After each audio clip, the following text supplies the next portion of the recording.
एक बार की बात है, गौतम बुद्ध अपने शिष्यों के साथ बैठे हुए थे।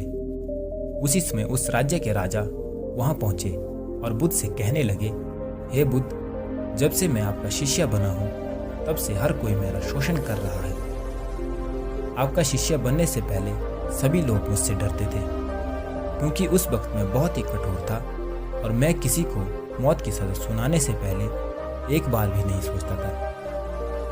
लेकिन आपका शिष्य बनने के बाद मेरा किसी को दंड देने का मन ही नहीं करता और ना ही मुझे गुस्सा आता है।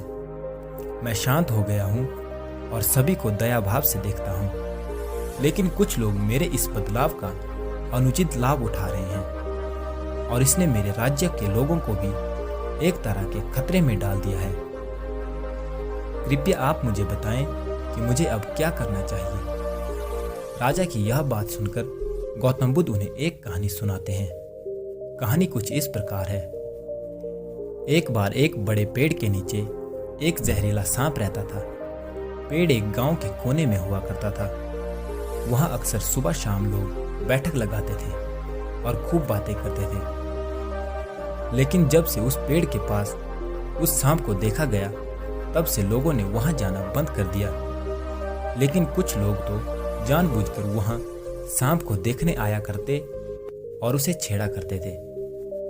अब उस सांप को जब खतरा महसूस हुआ तो उसने खुद के बचाव के लिए लोगों पर हमला करना शुरू कर दिया। वह सांप अब अपने क्षेत्र में लोगों का आना जरा भी बर्दाश्त नहीं करता था, जिससे गांव के कई लोगों की जाने जाने लगी। इसी तरह पेड़ के आसपास जब भी कोई हलचल होती तो सांप वहां आ जाता और हमला कर देता। सांप की दहशत अब पूरे गांव में हो गई। अब लोगों ने बिल्कुल ही उस पेड़ के पास जाना बंद कर दिया। एक दिन एक साधु उस गांव से गुजर रहा था। तभी उस साधु की नजर उस विशाल पेड़ पर पड़ी, जिसके नीचे वो सांप रहता था। घने पेड़ को देखकर साधु के मन में विचार आया कि चलो इस वृक्ष की ठंडी छांव के नीचे बैठकर कुछ देर ध्यान लगाया जाए। उसी वक्त गांव के कुछ लोग अपनी गाय लेकर घर आ रहे थे। तभी उन लोगों की नजर उस साधु पर पड़ी, जो कि उसी पेड़ की तरफ जा रहा था जहां सांप रहता था। तभी लोगों ने उस साधु को सांप के बारे में सावधान करते हुए कहा कि आप उस पेड़ के पास मत जाना। वहां एक जहरीला सांप रहता है जो जरा सी हलचल होने पर हमला कर देता है और अब तक कई लोगों को काट भी चुका है।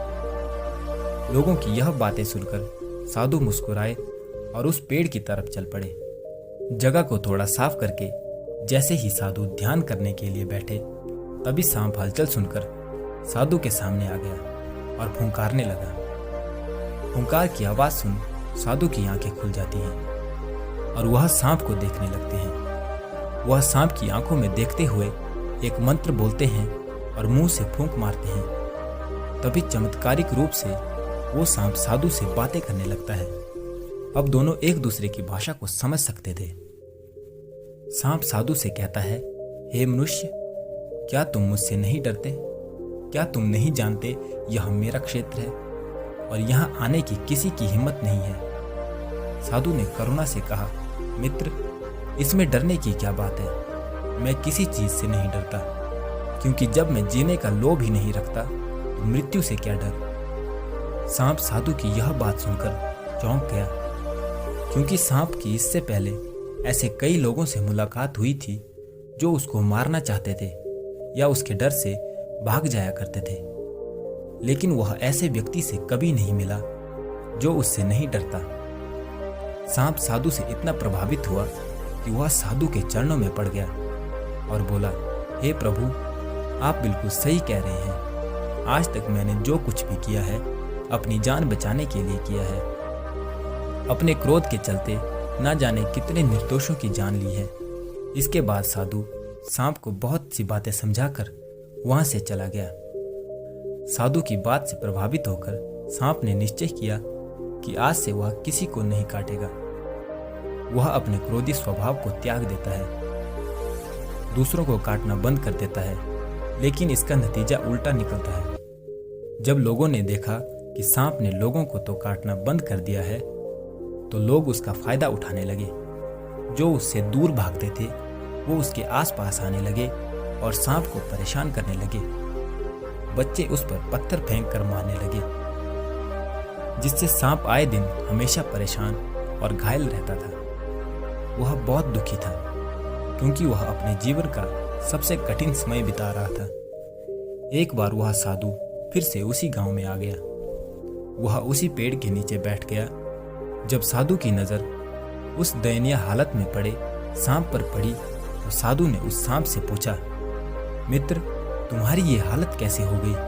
तुम इतने घायल और इतनी दयनीय स्थिति में कैसे आ गए? सांप ने कहा, जब से आपने मुझे अपने हिंसक स्वभाव को छोड़ने के लिए कहा, तब से मैंने निश्चय किया कि अब मैं किसी पर हमला नहीं करूंगा। मैंने क्रोध करना छोड़ दिया और शांति को अपना लिया, जिसका नतीजा ये हुआ कि लोग मुझे परेशान करने लगे, दुर्व्यवहार करने लगे। कोई पत्थर से मारता तो कोई डंडे से पीट कर चला जाता।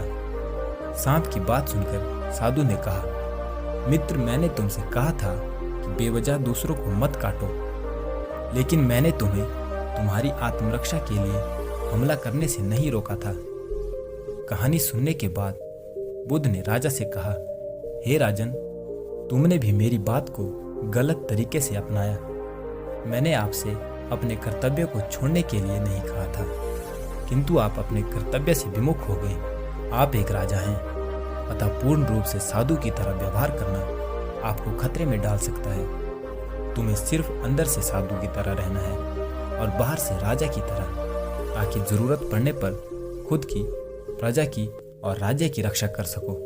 दोस्तों, ऐसे ही जंगल में होता है, जो सबसे सीधा पेड़ होता है उसको सबसे पहले काटा जाता है, और यही कानून दुनिया के लोगों पर भी लागू होता है। अच्छे भोले लोगों का खूब फायदा उठाया जाता है। अच्छे लोगों को जिंदगी में अनेक दुखों का सामना करना पड़ता है, इसलिए कभी किसी को अपना फायदा मत उठाने दो। लोगों को उनकी मर्यादा में रखने के लिए खुद को परिस्थिति के अनुसार बदलना सीखो, अन्यथा आपका हाल भी उस राजा व सांप की तरह हो जाएगा। तो दोस्तों, यह थी आज की वीडियो। उम्मीद करता हूँ कि आपको वीडियो अच्छी लगी होगी। वीडियो अच्छी लगी हो तो वीडियो को लाइक करें, कमेंट करें, शेयर करें, और अगर चैनल पर नए हो तो चैनल को सब्सक्राइब करें। साथ ही बेल आइकन को भी प्रेस कर दें ताकि आप हमारे आने वाले वीडियो को मिस न करें। फिर मिलेंगे एक नई वीडियो के साथ, तब तक के लिए धन्यवाद।